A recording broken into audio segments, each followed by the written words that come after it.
Depuis sa création, Arcadial a bâti plus de 700 maisons sur le territoire. Basée à Couëx, l'entreprise emploie 47 collaborateurs qui transforment 1800 m3 de bois chaque année et montent plus de 12 000 m² de murs.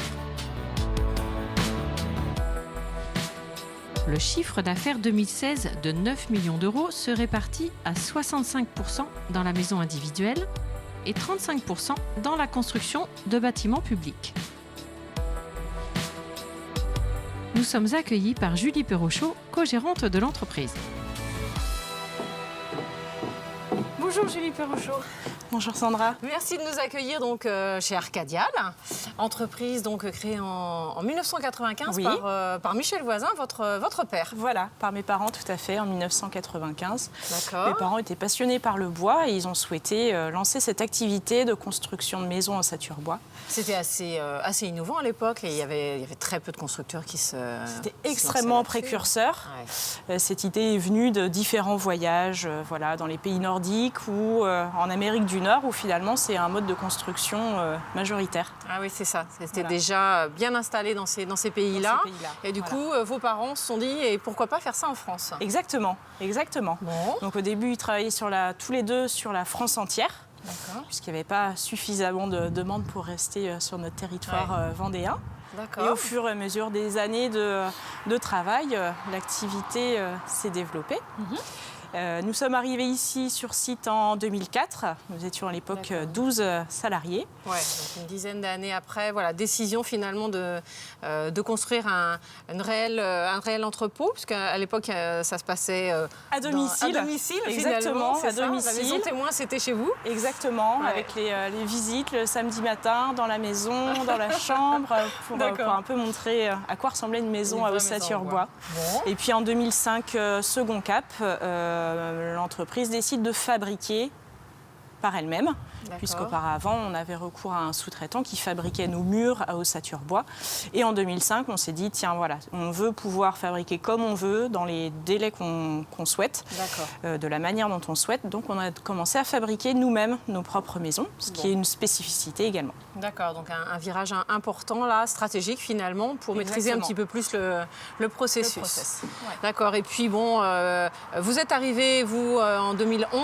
En 2011, voilà, En avec tout cas, la réflexion de Monsieur Voisin se pose finalement sur la transmission, c'est ça? Exactement. Mes parents sont arrivés à un moment de se dire on a envie d'arrêter cette activité, on a envie d'arrêter notre activité. Pour nous, Mickaël et moi, on était dans un tout autre, enfin en tout cas pour moi, dans un tout autre domaine. Métier, Et puis on s'est dit c'est dommage que l'entreprise familiale ne continue pas. Si on veut y aller, c'est le moment. Et c'est à ce moment-là qu'on est arrivé, donc voilà, avec un processus de transmission qui a duré 3 ans à peu près, pour que mes parents arrêtent complètement. Voilà. Bon. Ils ont vraiment arrêté complètement? C'est encore un petit peu difficile, mais C'est pas si simple hein, C'est pas si simple. de quitter l'entreprise qu'on a fondée. Alors aujourd'hui, Arcadial commercialise combien de maisons par an? donc on commercialise une 50aine de maisons par an sur la Vendée, Loire-Atlantique. Ouais, finalement, le marché s'est resserré. C'est resserré, oui, tout à fait, principalement sur la Vendée. Oui. Et puis après, on a une partie aussi importante, tout ce qui est appel d'offres privé, public, donc tout ce qui est autre bâtiment que la maison individuelle, bâtiment professionnel, tertiaire ou logement collectif. D'accord, Voilà. d'accord. Bon, ça, c'est un peu nouveau. Alors, je vais aller retrouver maintenant Mickaël au sein de l'atelier pour voir justement toute cette partie fabrication. Je vous Parfait. remercie, Julie.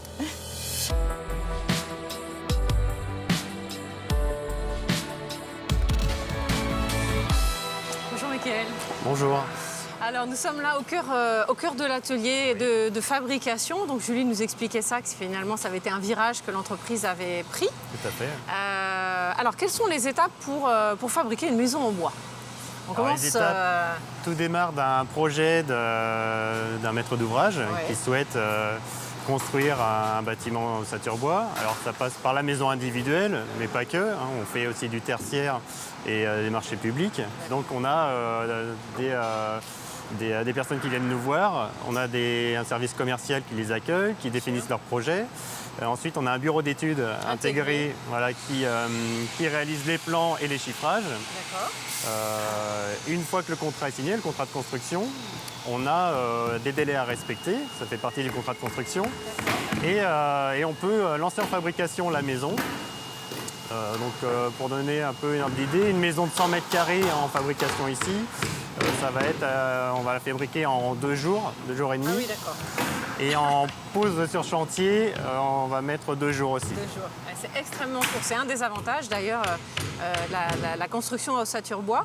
Alors, donc vous ne fabriquez pas les panneaux en bois, ils vous arrivent en plaques. Alors voilà, on achète tous les matériaux. On a un bureau d'études, alors c'est un autre bureau d'études qui dessine vraiment la structure ossature bois. Oui. Et qui calcule un peu la structure. On a une commande numérique, donc une machine qui découpe en fonction de ce qui est dessiné au bureau d'études. Donc tous les bois sont mis dans la machine, sont débités. J'avais juste une question sur la provenance du bois. Alors on a des bois français et des bois du Nord, pays scandinaves.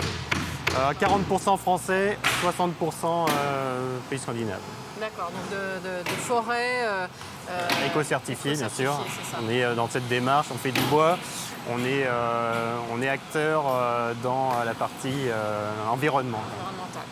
Alors, donc, l'ossature est découpée. Ensuite, il y a une phase de montage.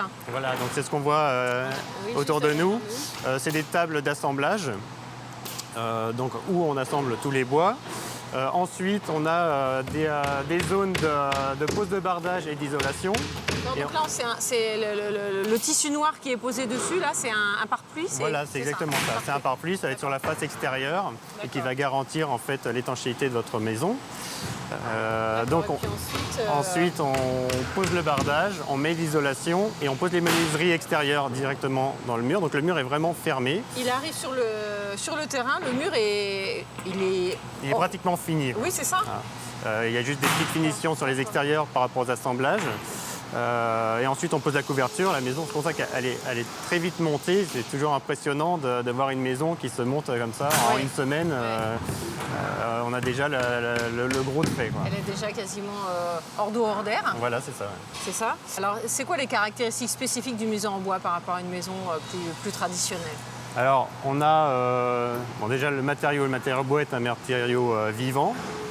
Il va y avoir une sensation dans la construction bois qui va être différente de la maison traditionnelle. C'est-à-dire qu'on va avoir une sensation de bien-être. La sensation de bien-être, c'est fait par justement l'hygrométrie de la maison qui va être régulée par rapport à l'ossature bois. Voilà. Et ça va avoir une sensation de bien-être. Alors, de bien-être. Après, on a aussi les délais qui rentrent en compte. Ils ne sont pas toujours bien estimés dans le prix, mais ça compte quand on a des loyers à payer ou on attend la fin de la construction.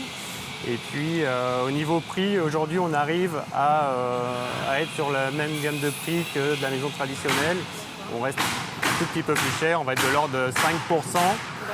Mais voilà, on arrive à... Le prix du bois n'a pas trop flambé finalement par rapport à d'ailleurs, on a su s'adapter et en faisant des principes de construction un peu industrialisés, on arrive à être très compétitif sur le marché.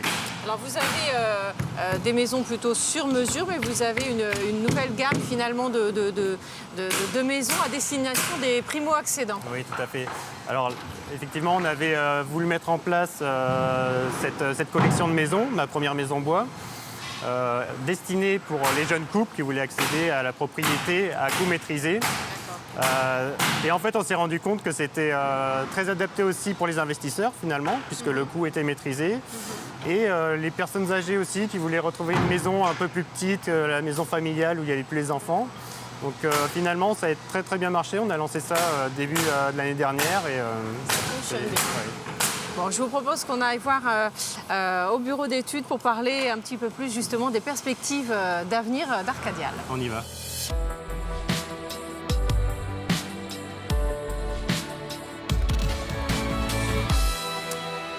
Alors nous sommes là donc dans le bureau d'études dans lequel sont dessinés l'ensemble des projets, et notamment ces maisons primo-accédants là qu'on évoquait à l'instant. Alors c'est quoi les enjeux de demain là pour Arcadial? Alors demain, c'est de renforcer notre activité sur le territoire vendéen et ses départements limitrophes pour vraiment se recentrer. Et on a aussi d'autres projets, bien sûr, en vue. Toujours dans un esprit de garder l'entreprise à taille humaine, esprit familial, proche des collaborateurs. On n'a pas vocation à devenir... Pas de croissance externe, à aller finalement s'étaler sur le territoire français Non, c'est pas dans notre vision des choses. Et donc on est sur différents projets. Donc on est en cours de développement sur le logement de loisirs. C'est un mix entre l'habitat proprement dit et le mobilhome. C'est un développement qui est en... Il y a de la demande sur ce marché-là. Qui commence à bouger en ce moment. Donc on est sur la conception aujourd'hui de ce type de logement. Et aussi on a un développement côté des bailleurs sociaux sur du marché privé, parce qu'on est acteur sur le marché public, comme je disais tout à l'heure. Mais voilà, on veut renforcer aussi cette activité sur le domaine privé par rapport aux bailleurs. Il y a des marges de progression. Aujourd'hui, on représente 10% de la construction. Le Saturbois représente 10% de la construction. D'accord. Ah oui, c'est... Et on a des chiffres qui montrent qu'on pourrait atteindre 30. Donc il y a quand même une marge de progression de ce niveau-là. D'accord. Donc il s'agit à la fois de se positionner sur un marché sans doute un peu porteur, plutôt d'avenir, et tout en maîtrisant... la croissance pour pas grandir trop vite ou trop. Je vous remercie beaucoup, Michael. Merci, au revoir. Bonne fin de journée à vous.